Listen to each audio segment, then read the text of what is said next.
Do you have something that you truly, relentlessly desire? Despite your state of life, is there something else that you would go completely to the end of the world to get? Well, lucky for you, there's a way to achieve what you're looking for, and you won't need to go to the end of the world to get it. But you will need to go somewhere, and the place may be too out of reach for some. It's not far away, closer than one may believe, but there's requirements that some individuals may not possess. First, wherever it is that you seek, know that you must seriously desire what you want. In your eyes, it should be something you need. If you begin the journey without the correct state of mind, you will surely fail, as it will be near impossible to turn back once the journey starts. The second requirement is that you need a vehicle of sort. Most use a car as it's the most comfortable choice. There have been a select few that use small motorized vehicles, such as an ATV or motorcycle, but this has been proven to be quite difficult, as the conditions of the journey can prove to be too bothersome. Do not use a vehicle too large or noticeable, as you will need some of the cover of night to be most safe. Also, while any sort of car will do, you may not want to choose the most expensive or cherished vehicle. You can take your slick new black Mercedes for the drive if you'd like, but don't expect it to come out in a pristine state. Make sure your vehicle is completely fueled before beginning the drive. The first task to accomplish is to locate the road. It doesn't have a name. It's not on the map, and technically, for all intents and purposes, it doesn't even exist. It will only show up if you're looking for it at the right time, and you will only spot it if you know what to look for. Finally, you must be alone during the journey. You didn't think you'd be able to go with a group, did you? It must be night when you begin. Choose the time of night where you believe the roads are the least populated. Drive to any area that is just a stretch of road surrounded by woods. Here's where you want to start paying close attention. If you're looking for the road, it will turn up eventually, but you need to search for the road's hint in order to pull down the right one. Once you're close, you will see or feel signs, but what the signs will be depend on what you desire. For example, if you're in search of wealth, you may spot shimmers on the empty branches of trees, as if they resemble the shine of gold or diamonds. If you seek love, you may begin to see rose petals slowly dance in the light breeze, blowing in the road's direction. If you seek revenge, you might sense an ever-growing feeling of heat or anger in your body as you approach. Just know what it is you really want, and you have no problem finding the turn. Once you're sure you've found the revealed road, take a deep breath and turn down onto it. At this point, you have officially started down the nameless road, which will bring you through 11 miles, leading to whatever it is you seek. Each mile will test your desire and will expose if you really do want what you're searching for. Before you go any further, stop the car and be wary of a few advisements. Do not turn on a radio during the drive. Do not use a phone during the drive. Reception would cut off anyway. Do not open the windows during the drive. Make sure they are closed before you continue.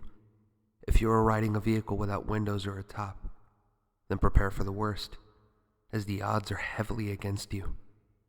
Do not attempt to leave your vehicle at any time. You'll never want to exceed 30 miles per hour unless you're desperate to make it through a section of the road. And most importantly, as with any drive, buckle up. Feel free to prepare and make sure you're ready. Once the road has been entered, time is stopped, so you don't need to worry about losing the night. Though, you may notice you're not actually in your own world anymore.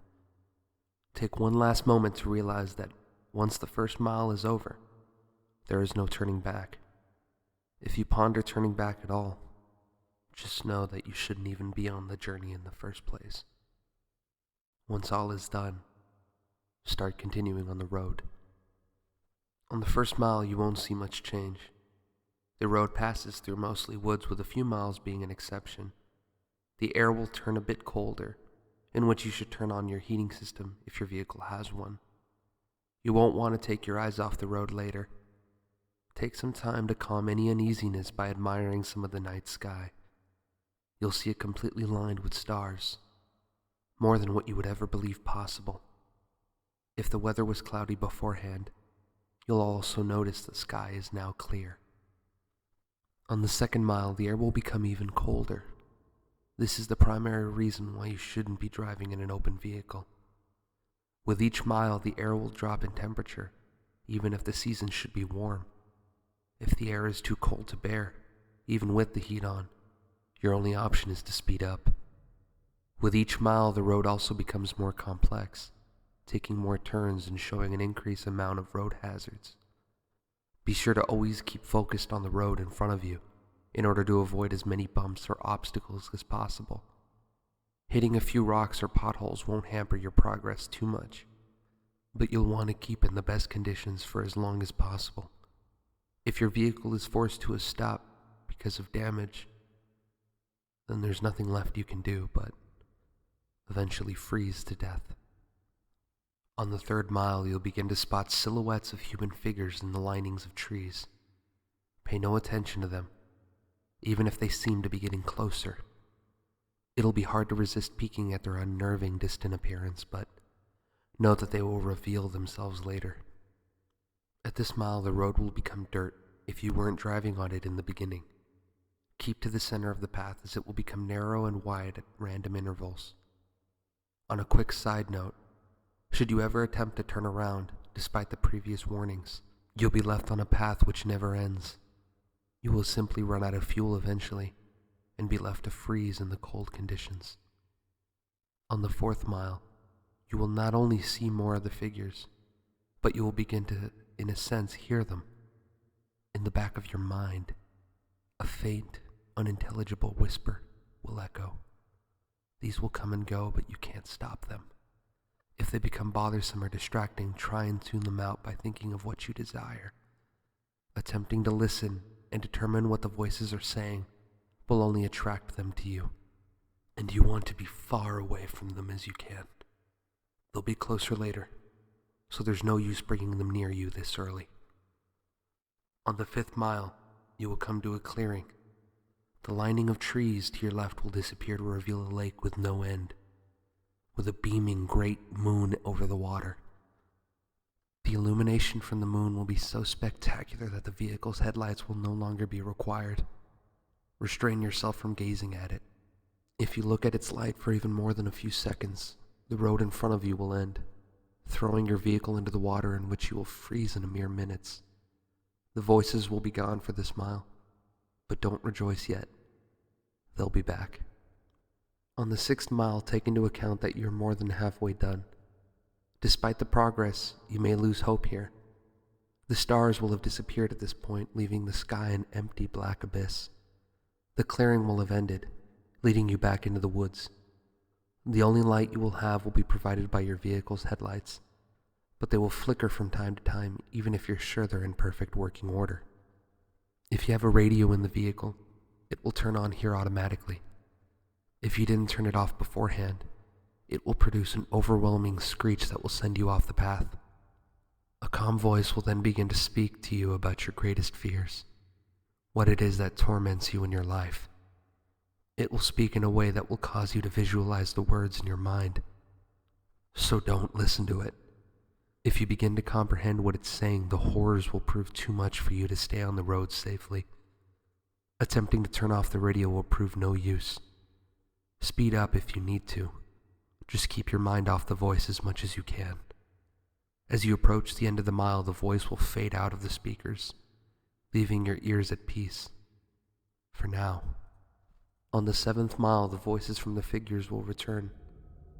It won't sound like a whisper this time, but more like distant screams, growing closer with each second. At some point on this mile, you'll hear one of them in your ear, as if they were right behind you. This is because one of the figures has found their way into your vehicle. Do not turn around. Their faces will shock you to a paralysis, leading you off the road. If you don't draw attention to it, it will become uninterested and hopefully leave. These beings are said to be the ones who have traveled down this road before, but were not successful. They live the remainder of their existence suffering in the darkness, with their only goal being to bring other travelers down with them. It has been said from experience that these beings can't physically harm you, so as long as they don't cause you to wreck, you should be fine. On the 8th mile, slow down if you're going too fast. The road here takes very sharp turns, which if overshot, will lead to the car being thrown into a pit through the trees. The cold is near fatal here. If you were to have a glass or bottle of liquid in your vehicle, it would be solid in seconds. The heating system will have become completely obsolete. Your headlights will flicker more, sometimes shutting off for a few seconds. You should brake if this happens, but do not completely stop. The figures will be following you at this point, and should you stop for too long, they will surround and trap your vehicle. More of their screams can be heard from outside your doors, sometimes even sounding of maniacal laughter. Their hands will claw at your windows, desperate to reach in and feel something living. Do not look at them. They won't block your windshield, and the last thing you want to happen is to crash and be trapped with them. If you don't make it from here, pray that it's the freezing that ends you. On the 9th mile, your vehicle will stall. The headlights will shut off as well as all other systems inside. There's nothing you can do to prevent this. What you will need to do is to close your eyes and immediately attempt to restart the vehicle. Keep your eyes closed, as the figures would have surely surrounded you at this point.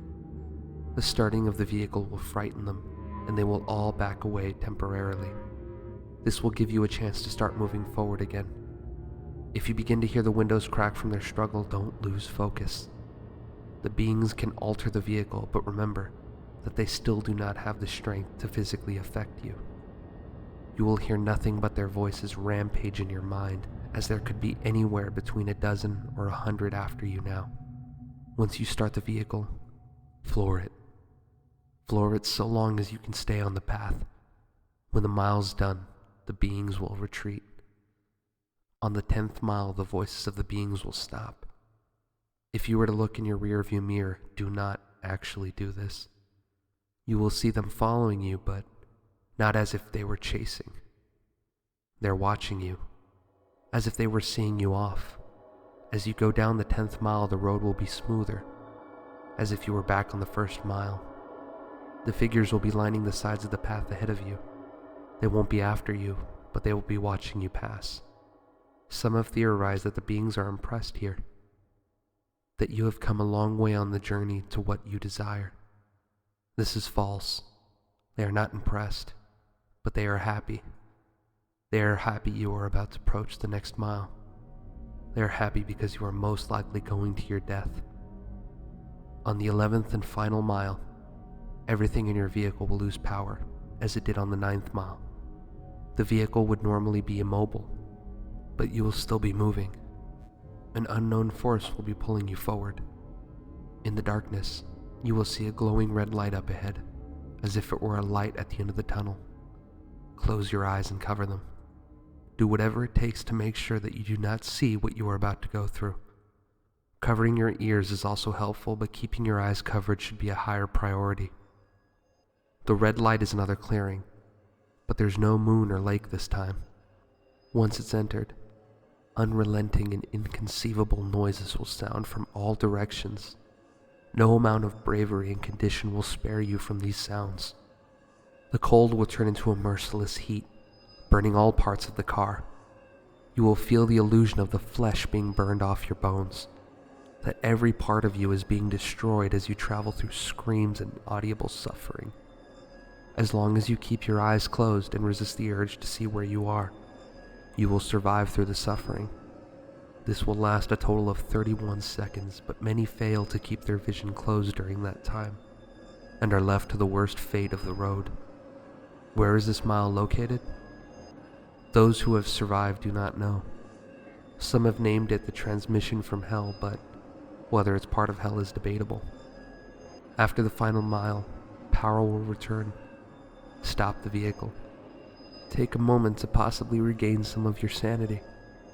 Let the screaming in your ears begin to fade, and know that you have nearly completed your journey with the hardest task overcome.